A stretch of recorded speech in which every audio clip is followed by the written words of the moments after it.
So here's the deal. 2023, it's July 1st. Nice round date. I'm gonna take you on a quick tour. You don't have to watch any more of these silly YouTube videos from anybody else. This will tell you everything you need to know about this entire facility and why you should or should not stop. You ready? Let's go. First stop, Pedro Land Park. It's pretty bad. There's a lot of things missing. There ain't no Ferris wheel, that kind of stuff. But it's like $8 for all you can ride. That takes about 7 minutes. That's about it. There's an old train track that borders this parking lot that long ago used to take you all over the park on this side of the highway at least. But it's gone, much like this entire park. It's pretty sad actually. So, Pedro Land Park. You basically got an old carousel. You got those old timey cars. You got somewhere to eat lunch. You got an old playground, a slide, the little Red Baron cars that go up and down this little, whatever these things are called. A couple bounce houses. An old school, pretty neat bumper car deal. And then some golf. And that's pretty much what you got laying out here. This place is said it's been open all day. I have not seen anybody come in here, and yet there's one employee. So I don't know what happens. It's like $8 to ride all day. Here's our first customers that we've seen. But if you go ride, who the crap's gonna run the ride? It doesn't make any sense. But it is kind of neat because these are really throwback rides from God knows what decade. But most of the time it's just sitting out here wilting in the sun. The rides, the sign rides are pretty cool though. All this vintage stuff up on the clouds. These things, when they light up at night, they're pretty cool. But not a lot of thrill stuff going on. Giddy. You ever ride these things when you're like little, and the whole time you're like trying to decide, am I actually steering, or is the car on a track such that it doesn't matter what I do to this wheel? I always felt like you were doing something to input the wheel, but you weren't. Stop 2, Convention Center. You got any quinceañeras, family reunions, weddings, bar mitzvahs, bris, anything like that you need to do. They've got your convention center needs covered. It's about 5,000 square feet. Just a big open room with chairs. Weird. Peddler Steakhouse. We just ate there. It's pretty good. I mean, and it's phenomenally clean compared to the rest of the park. Like, it doesn't look, you don't feel like you're in the park at all when you're in there. A little overpriced for what it was, but it's a regional chain of restaurants, Peddler Steakhouse, and I've been to a couple of them in the past, and this one, same thing. It's pretty good steak. It's not bad. Service was very nice, but very clean. Reptile Lagoon, 10 out of 10. Highly recommend. They've got inland taipans, all kinds of cobras, huge constrictors, king cobra, gaboons, rhino vipers, caimans, turtles, alligators, crocodiles. Very impressive. It's the largest indoor reptile place I think in the country, and very worth it. $8 that you pay to see. There's also some tortoises. Mm-hmm.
I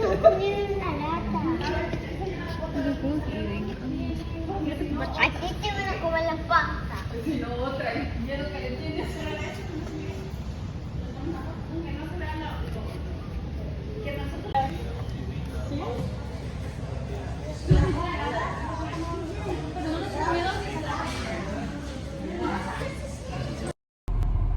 All right, so this is the Burrito Loco Mexican street food restaurant. It's recently, I think in the last couple months, been retooled as this because it used to be the hot tamale that was like burgers, hot dogs, chicken tenders, and some tacos maybe. And now it's strictly burritos, bowls, veggies, tacos, quesadillas, that kind of stuff. It's a little greasy. It's slightly bland for Hispanic fare. And it's like, $13 burrito. It's what you'd pay at a Moe's, a Barbaritos, a Qdoba, Chipotle, that kind of thing. Although it doesn't taste as good. However, they do have fresh juices, strawberry, pineapple, mango, that kind of stuff that were really good. But it is packed, and they run one register, it seems, for all these people coming in here. So it's quick for what it is, but it's slow as well.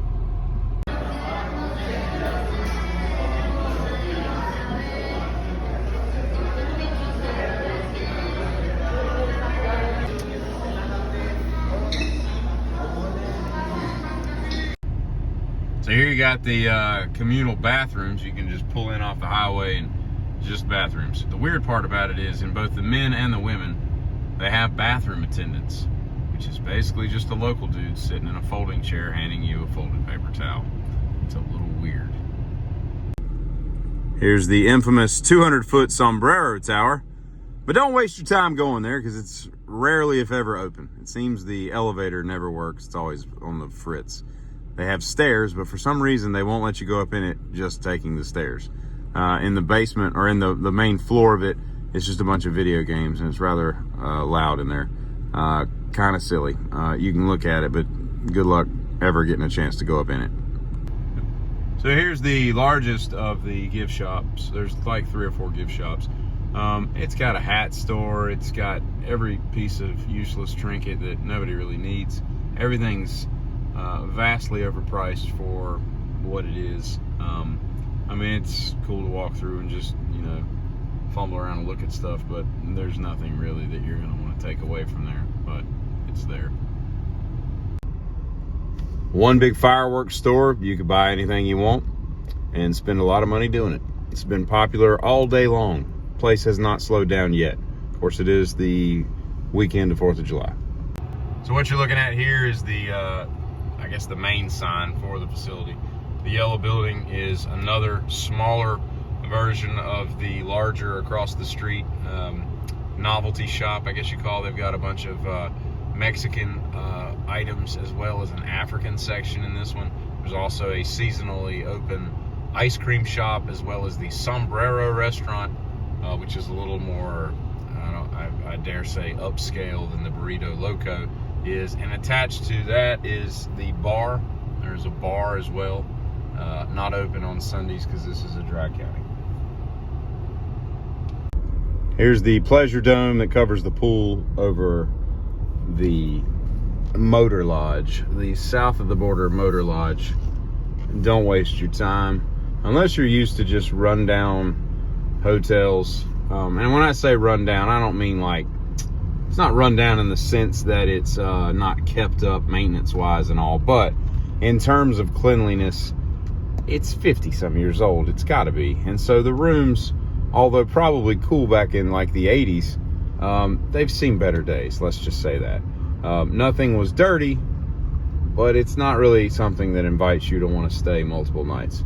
It does have an outdoor pool and an indoor pool that they're very strict about. You have to have a wristband to get in and all that kind of stuff. And they give you your own towels because they don't want you using the ones from the hotel and all. But yeah, you can stay there for $90 a night, but at your own risk.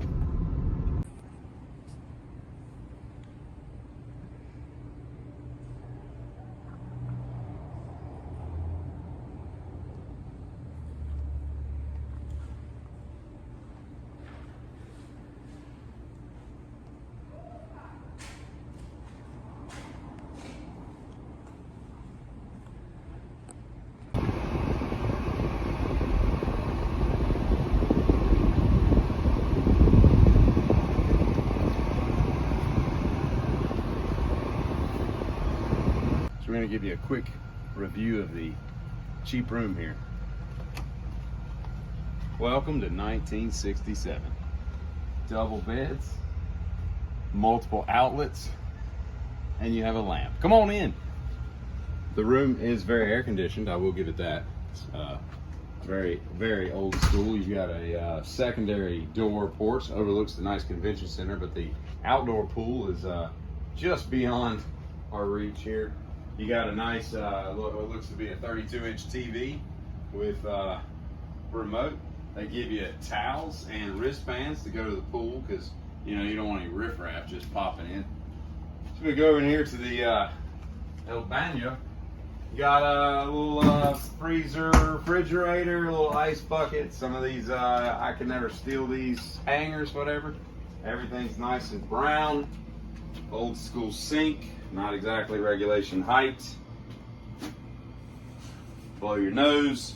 And then really old school, like 60s tile, everything. I mean, it's clean. I mean, it's, you know, but that's real glass. Like this is some old school stuff right here. This harkens back to America when America was a lot more America than America is now. You know what I mean?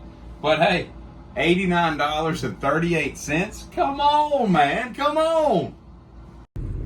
This is Pedro's Pura Vida gift shop. It's got a bunch of apparel, shot glasses, knickknacks, and whatnot, as well as, oddly enough, a motocross, motorcycle apparel and everything like that. Because there are tracks adjacent to this property that people do motocross at for, like, you know, qualifiers for larger national events and whatnot. Myrtle Beach gift shop. Since this used to be like one of the main pipelines to the beach, specifically Myrtle, the most popular of the beaches in South and North Carolina, this would have a stop here where you could get bathing suits and towels and sunglasses and anything you would possibly need, you know, for a weekend at the beach or a week at the beach. Pink flamingo, maybe an orange, a big seashell, a little white kid on an alligator, older kid on a brown alligator, a red dolphin, and a beluga whale. Pedro's Pantry is just a big convenience store. It's attached to these. There's Sunoco gas stations on both sides of the highway, and this is just a convenience store attached to them. Pedro's Campground, RV camping. It's a pretty big area. I don't know how many it holds, but I guess 3 dozen maybe. Brown and black cows. Prancing horse. Green and white hippo. Toadstool. Butterscotch rhino. 11-foot Pedro. Bow-legged giraffe. Alligator with a firecracker. Black gorilla. 9-foot Pedro.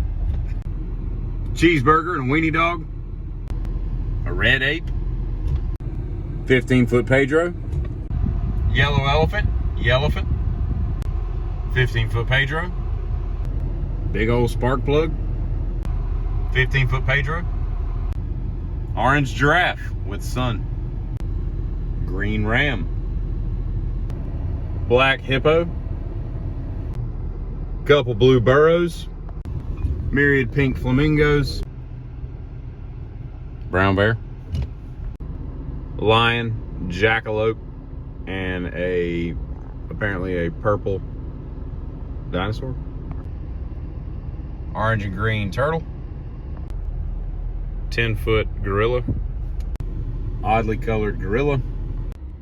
Another purple dinosaur. And a second alligator holding a firework.